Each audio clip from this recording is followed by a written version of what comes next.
Laking problema ngayon po ni Senator Marcoleta. Bakit niya, Mr. Maravillas? Tuluyan ang nawasak po yung script involving witness, mga kababayan. Yung affidavit po, peke. So, si Gutesa, pwedeng maharap po sa perjury. Damay, mga kababayan, si Marcoleta, siyempre, kasi siya yung nag-sponsor ng perjury. Dineclare mismo po ng Manila RTC. Manila RTC, Senate Probe Witness Affidavit Falsified.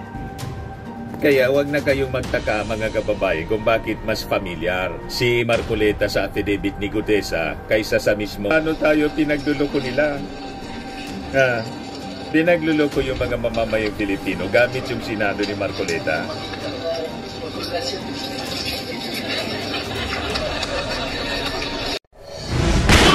Nagpapagang mga balita at pagtalakay sa mga isyu na lipungan. Bulsa! Opinyon, banat at paglalantad sa katotohanan. Bulsa! What you see is what you get. You decide. Alam po, mga kababayan, si Dante Maravillas. Laking problema ngayon po ni Senator Marcoleta. Bakit niya, Mr. Maravillas? Tuluyan ang nawasak po yung script involving yung kanyang surprise witness na si Only Gutesa. At si Marcoleta, pwede pang marap sa patong-patong na kaso. Sabi yan ng isang abogado, mga kababayan. Kasi yung iniharap niyang witness, mga kababayan, yung affidavit po, peke. So si Gutesa, pwedeng marap po sa perjury. Damay, mga kababayan, si Marcoleta, siyempre, kasi siya yung nag-sponsor ng perjury affidavit. Siya yung nag-harap doon sa Senado without vetting. So makikita ninyo ang intensyon ng script. Wasakin, mga kababayan, si Martin Romualdez sa pamamagitan ng pagharap ng fake witness. Yan ang sabi dito sa interview ng DCMM kay Attorney Egon Cayusa. Marcoleta may face raps over alleged fake notary in sworn statement. Sabi po ng isang legal expert kahapon. Tapos baka madisbarba itong si Marcoleta, mga kababayan. Ethics Committee sa Senado. This is an act unbecoming of a senator. Ang tawag di honorable senator. Paano naging honorable ang tulad ni Marcoleta, mga kababayan? So si Marcoleta, parang kumuha ng isang maso or martilyo na hinampas niya sa sarili niyang ulo. Dahilan sa kanyang pagnanasa, grabe pagnanasa ni Marcoleta na idemoli si Martin Romualdez na sa tingin ng mga Duterte ang siyang magiging kalaban sa 2028 presidential elections ni Sara. Nakita na ninyo, mga kababayan, ang consequence ng sobrang pagnanasa sa poder, sa posisyon. Si Martin po, relax lang po. Wala man lang announcement si Martin tungkol sa kanyang future political ambition. Nag-resign nga po na speaker para hindi magamit, mga kababayan, yung kanyang influence bilang speaker dito sa investigasyon sa issue ng insertions at saka sa flood control scam. Nakita na ninyo ang pagkakaiba ng kampo ng mga Duterte at yung kampo ng Marcos Romualdez. Ibang-iba. May decency, mga kababayan, sa kampo ng Marcos Romualdez. Habang ang kampo ng mga Duterte po, garapalan. Basag na basag po yung faking affidavit ni Gutesa. Dineclare mismo po ng Manila RTC. Manila RTC, Senate Probe Witness Affidavit Falsified. Kaya wag na kayong magtaka, mga kababayan, kung bakit mas familiar si Marcoleta sa affidavit ni Gutesa kaysa sa mismo witness niya. Kitang-kita po yung ebidensya. Kahit wala pang certification yung RTC ng Manila, kitang-kita yung ebidensya dun sa mismong pagpresenta ni Marcoleta ng kanyang witness. Kitang-kita po. Dito pa lang po, alarms na. Nagtatawanan sila. Sa pagmamadali, kung ano yung nakasulat yung nababasahin mo. Ulit-ulitin natin ito.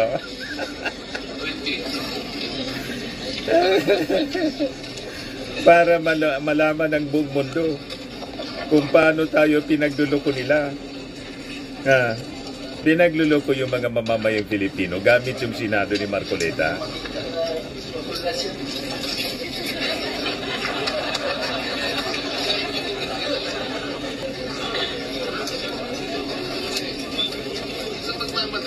ano yung nakasulat yung nababasahin mo?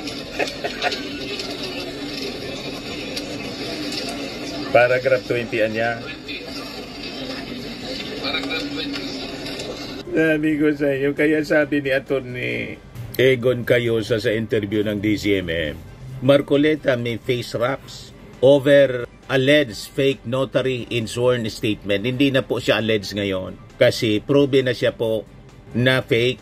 Sabi diyan, the order cited as basis the forensic analysis conducted by the National Bureau of Investigation showing that the signature on the affidavit in Espera's standard signature, yung abogado po na ginamit sa pagpiki, piniki yung notaryo.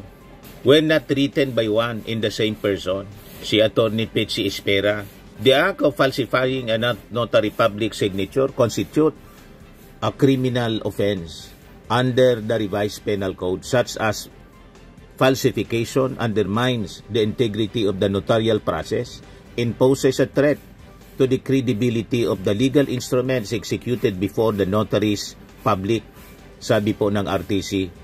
So yung laman ng affidavit po, wala nang credibility yon kasi yung notaryo po, fake. Kaya biglang nag-disappear po si Gutesa. At ang danger dito, mga kababayan, baka diretso ng patahimikin po si Gutesa. Alam na ninyo, ang mastermind ko, halimbawa, madisgrasya ito pong si Gutesa. Pakinggan muna natin itong interview ng DCMM kay Atty. Egon Cayosa kung ano yung posibleng karapin mga kababayan ni Marcoleta bilang senador at saka bilang isang abogado. Ito po. Good afternoon. Magandang hapon po sa lahat. Kahapon ito. Kapareho ng attorney nang nasabi ni OIC NBI Director Magno, maaring makasuhan yung pagbeke doon sa notaryo. Ano po ba yung pwedeng kaharapin ng mga gumagawa nito? Well, yung si Gutesa, kasi under oath, sinabi niya na yan daw ay pinanotaryo niya. Nagsisinungaling siya. Kasi nga, peke naman pala yung firma. So, he can be liable for perjury. Perjury. Pwede rin ko yan, yung criminal case for introducing yung fraudulent evidence. So, iba rin ko din yung paggamit ng peke o fraudulent na public document. Kasi yung notaryado, public document dapat yan. So, yun ang kanyang pananagutan. Si Senator Marcoleta naman, ang pananagutin din to be held accountable kasi siya ko yung nag-sponsor sa witness na yan. At natin yung mga sinasabi noon, sinasabi niya, ito, pinirmahan mo sa harapan. Oo naman ng oo. To the extent na kung alam niya na magsisinungaling pala yung witness niya, peke pala yung firma ng notary public, maaari ding managot si Senator Marcoleta bilang public official at tapos bilang isang abogado din. Kasi abogado itong si Senator Marcoleta. So, Ano po yun din sa kanyang knowledge sa fraud na nangyari. So po siya mapapanagot? Ethics complaint po ba o pwede siyang kasuhan? Kasuhan, hindi naman na immune from suit ang mga senador. Pangalawa, pwedeng kasuhan si Marcoleta. Kung alam niya na merong depekto yung pagkanotaryo, hindi dapat niya yun pinesenta. So, it really depends kung to what extent ang kanyang kaalaman. Magbibigyan naman sila ng due process. Masasagutin naman sila kung sakali. Baka madisbar po itong si Marcoleta. Tapos siya. So, ibig din bang sabihin, Attorney Cayosa, na meron na rin questionable na rin, no? Yung kanyang salaysay, kumbaga yung credibility nito nga kanyang pahayag dahil nga dito sa sinasabing baka peke nga signature sa kanyang affidavit. Well, hindi na kung baka peke. Peke na. Kasi, Peke, oo. Peke na kasi probe na na peke. And it is within his power and jurisdiction. So yung written statement niya, ito na yung demolished yun. It's even a crime. It's even beyond credibility. Talagang krimen yung ginawa niya. Demolish yung affidavit po, mga kababayan, ni Gutesa. Sabi po yan ni Atty. Cayosa. And, siyempre, nag-suffer yung credibility mismo. Ang kanyang affidavit, kasi yung notaryo po, peke, pati mismo ng testigo, ng pagkatao mismo ni Orly Gutesa. You see? At siyempre, mga kababayan, kung sino yung nasa likod. Alam naman natin kung sino yung nagharap nito sa Senado. Ang sponsor po mismo si Marcoleta. So pati credibility po ni Senator Marcoleta, durog na rin. Diba? Sino ba maniniwala kay Marcoleta, mga kababayan? Lalo't yung, ang sabi, ang nagdala nito kay Marcoleta, isa pang personality na may history na magharap ng mga fake witness tulad ni Ador Mawanay. I'm referring kay dating Congressman Mike Defensor. Diba? So basag na basag, mga kababayan, ang malaking kasinungalingan na ginamit para idemoli si Martin Romualdez. And it's Orly Gutesa. Dahil na-booking yung kasinungalingan nila, yung witness po hindi na mahagilap. Ngayon, si background, mabigyan ko kayo ng background story, mga kababayan. Matatandaan po, sabi ni dating Congressman Mike Defensor, noong September 20, sabi niya po, ito daw na si Gutesa ay kasalukuyang nasa proteksyon ng kapwa niya dating mga Marines. Kasi Marines daw po itong si Gutesa, based sa kanyang kwento doon sa Senado, na sabi ni Bato de la Rosa, huha! Hangang-hanga siya. Kasi daw, mga kababayan, ito yung una niyang pangarap. Kaya lang napasok siya sa PNP. Gusto sana niya, mga kababayan, maging Marines. Hangang-hanga si Bato, huha! So sabi ni Mike Defensor, pinoproteksyonan niya ng dati niyang mga kasama sa Marines. Kaya nag-refuse. Nabigyan ng proteksyon ng Department of Justice. Kaya niya daw yung sarili niya. Kaya lalong humanga po si Bato de la Rosa. Matapang niya talaga pag Marines. Ganon din yung mga DDS. So with this story ni Mike Defensor, ang ibig lang sabihin, alam ni Mike Defensor kung nasaan si Gutesa. Ito yung report ng Politico News. Marines protecting Orly Gutesa, sabi ni Mike Defensor. So sabi dito, Defensor said he also learned that former Marine Colonel Ariel Kirobin visited Gutesa. It was Defensor who introduced Gutesa to Senator Rodente Marcoleta before the Senate's hearing last Thursday. Noong September ito. So malinaw po, mga kapanalig po ni Digong ng mga Duterte, nagbibigay proteksyon sa witness na si Orly Gutesa. So madaling hulaan, mga kababayan, na hindi aksidente ang paglabas ni Gutesa bilang isang witness. May mga ulat po na ang kampo ng Duterte at ilang mga kaalyado nito ang bumuo ng script na nabuking na peke po. Kasi peke yung notaryo.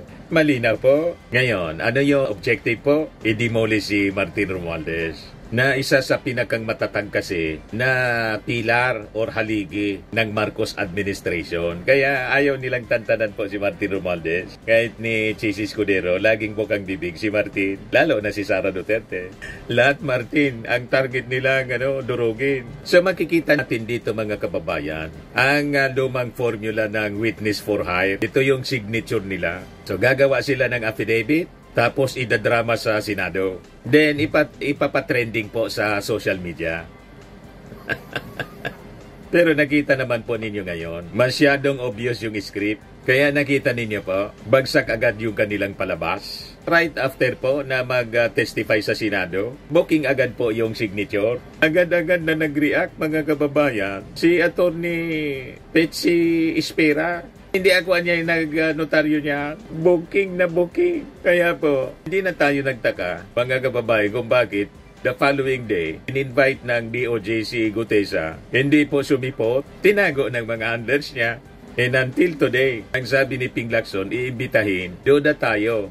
Kung lilitaw pa, mga kababayan, ng surprise witness ni Marcoleta. At dahil po sa pagbagsak ng script nila, gumawa sila ng AI-generated na video ng di umano'y pag-deliver ng pera sa Forbes Park sa bahay ni Martin Romualdez. Saka si Martin Romualdez daw, mga kababayan, inaresto, pinag-check ng Vera Files po. Yan Ayan yung claim. Former House Speaker Martin Romualdez has been arrested. Or verdict, sabi ng Vera Files. October 21 lang po ito. Pakalat sila. Romualdez has not been arrested. A video of him arriving at the Independent Commission for Infrastructure offices in Taguig City on October 14 was manipulated using artificial intelligence. Yan Ito yung original. Video of Romualdez arriving at the Independent Commission for Infrastructure in Taguig, October 14. Tapos ito yung fake. Ginawa nila ng fake AI video. Ngayon, nahuli na rin Romualdez Martin, pati apelyido po, pagkasulat po, mali. RO dapat, Aryo nakalagay. Yan na, sabi dyan. The AI manipulated clip circulated the same day Romualdez requested the ICI to defer his second appearance set on October 22, citing a scheduled medical procedure he would be undergoing. Senator Chis Escudero earlier tagged Romualdez as the real mastermind behind the anomalous flood control projects after retired Sergeant Orly Gutesa testified that he delivered luggages containing 1.7 billion cash to Romualdez Makati residence on October 14. The former House Speaker attended his first ICI hearing and a statement denying the accusations. Vera Files has debunked other disinformation related to Romualdez and the flood control issue. Binibiktiman po nila ng mga fake videos and fake news si Martin Romualdez. Walang tigil po. Nagpapaulan sila ng fake news po and disinformation. Kita ninyo, mga kababayan, ganun sila katindi ang kampo ng mga Duterte. So makita ninyo, ang mga handler po ni Gutesa, malapit sa mga Duterte. Si Mike Defensor, tapos si Marcoleta. So as a background, tandaan po natin na itong si Mike Defensor, noong early 2000 po, siya po ang nadikit sa kaso ni Ador Mawanay. Isa pong fake witness na gumawa ng kwento tungkol sa Lacson Millions abroad. So makikita po natin, 20 years na po ang nakalipas pero yung taktika nila, yung script nila pareho. Di ba? Ngayon, halimbawa, kung may gustong mawala o manahimik itong si Gutesa, hindi po mahirap hulaan kung sino yung posibleng nasa likod. Lalo't na booking na po yung affidavit na pinabasa ni Marcoleta, booking na po ang kawalang hiyaan nila. Di ba? So ang batas ay malinaw, mga kababayan, tulad ng sinabi kanina. Kahapon pala sa interview ng DCMM kay Attorney Egon Cayosa. Sa ilalim ng revised penal code, mga kababayan, ang gumawa na maling salaysay, lalo't intentional, perjury po. So perjury ang kakarapin na kaso. At hindi lang si Orly Gutesa ang pwedeng makaso, pati yung nasa likod. Alam na ninyo kung sino yung nasa likod. Yung sponsor, yung nagharap, sabi nga sa radyo, kailangan pa bang i-memorize siya? Love Radio. So ang malinaw po na motibo, ginamit itong si Orly Gutesa para maglabas ng kwento para sa di umano'y mga maletang puno ng pera, pero wala man pong patunay at man lang po kwento. Ang layunin po ay para ilihis ang atensyon ng publiko sa issue ng umano'y korupsyon sa flood control projects na malinaw po na tumuturo sa ilang mga Duterte senators habang sinisira ang pangalan ni Martin Romualdez.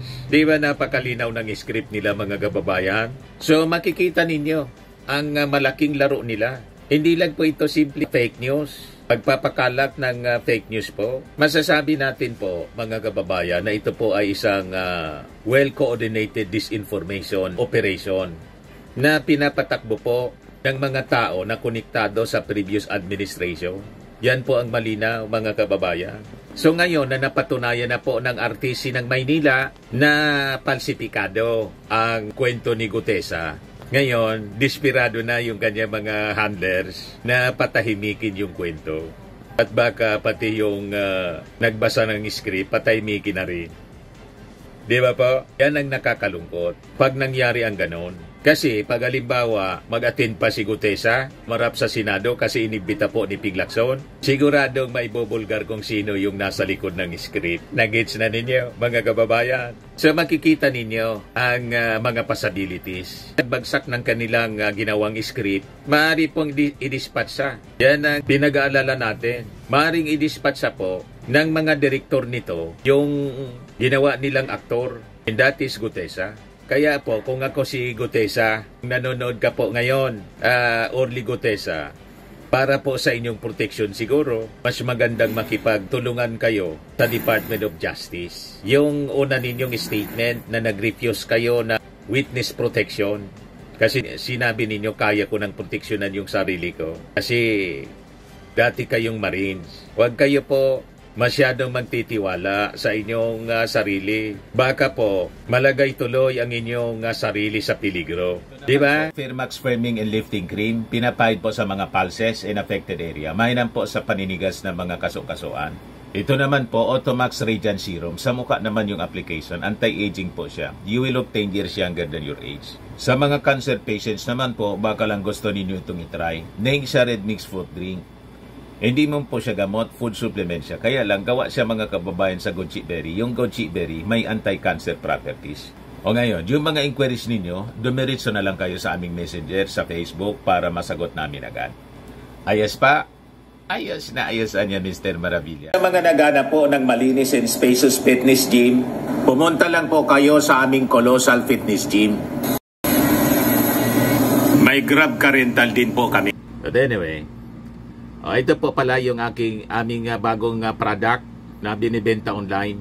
I am worldwide amazing pure organic barley powdered drink mix from Australia. Negosyo to ng aking anak na architect entrepreneur Riz Maravillas. Ayan po. Kontakin na lang po ninyo siya, Riz Maravillas on Facebook. Ang mga health benefits niya, boost immunity, improves digestion, enhance energy levels, packed with antioxidants, prevent cancer. Ito naman po yung bago naming product na binibenta online. Eye Glow Serum, whitening po siya. Tingnan ninyo yung epekto sa aking anak na architect before and now. Yung mga inquiries po ninyo, dumiretso na lang kayo sa kanyang Facebook account, Riz Maravillas.